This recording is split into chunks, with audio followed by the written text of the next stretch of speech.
Texas is big. Dang big. Why, there ain't nothing from Mary Kay to New York City bigger than what we got down here.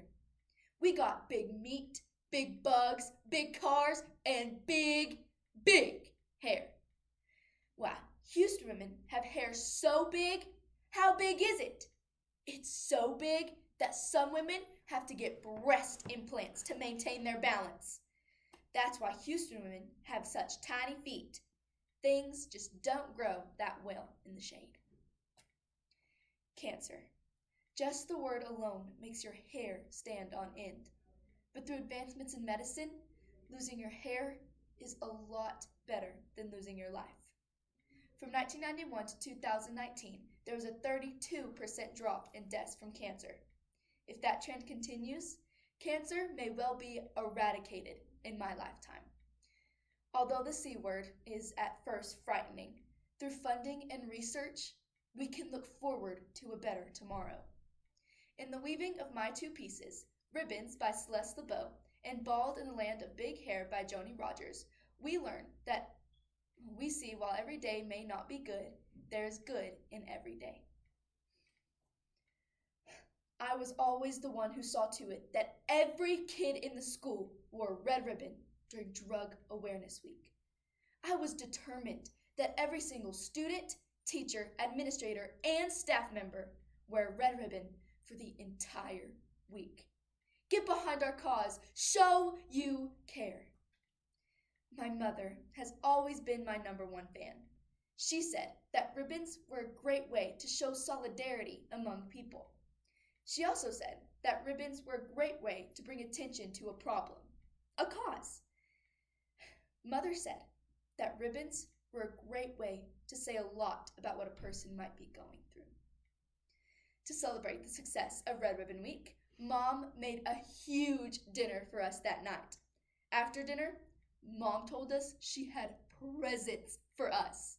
Dad immediately looked nervous. Just then, Mom returned with 4 beautifully wrapped packages. Attached to each bow was a tag that read, "Wear it proudly." We each looked inside our little box, paused, and then looked confused.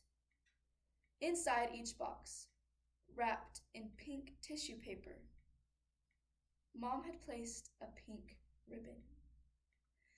What kind of side effects are we talking? For the first time, I heard the word alopecia. It sounded like something you would find growing in an English country garden. As soon as I heard the word, it started going through my head to the tune of that little French song, Aloite. Alopecia, gente alopecia. Anyway, you get the point. What's alopecia? My husband asked. It's the loss of one's hair, Dr. Rowe said. Oh yeah, that, Gary said. So she'll be completely... He stopped short of the word that starts with B and rhymes with appalled. It doesn't matter, I said stiffly. That's the least of my worries. Mom said, I went to the doctor today for the results of my recent mammogram. They found cancer. I have breast cancer. I was devastated.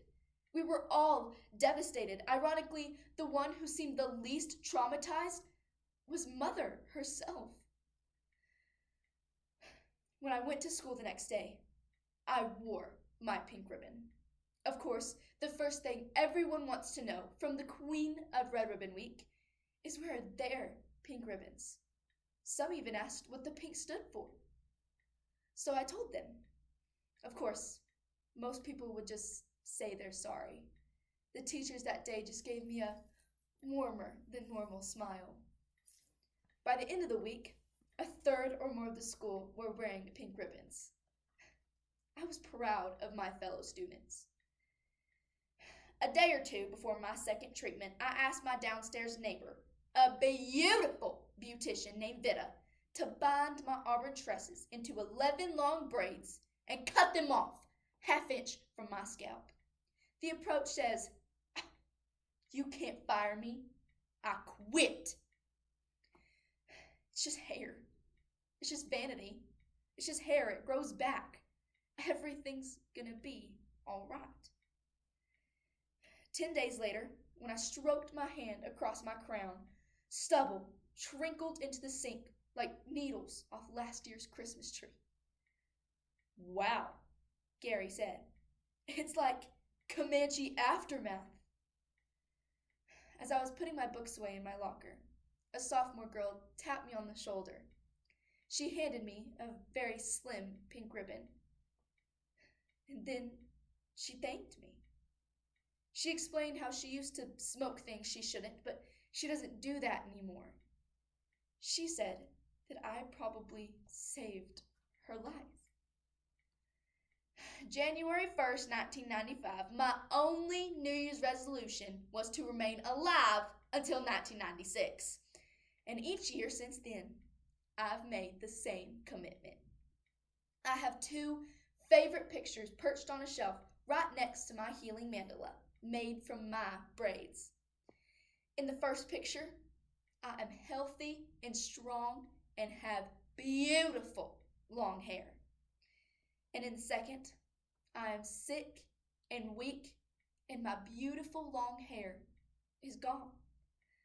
These 2 moments seem so far apart at the time, but now they stand together, side by side, reminding me what a joyful and hilarious thing life is, even when it has a little cancer to it.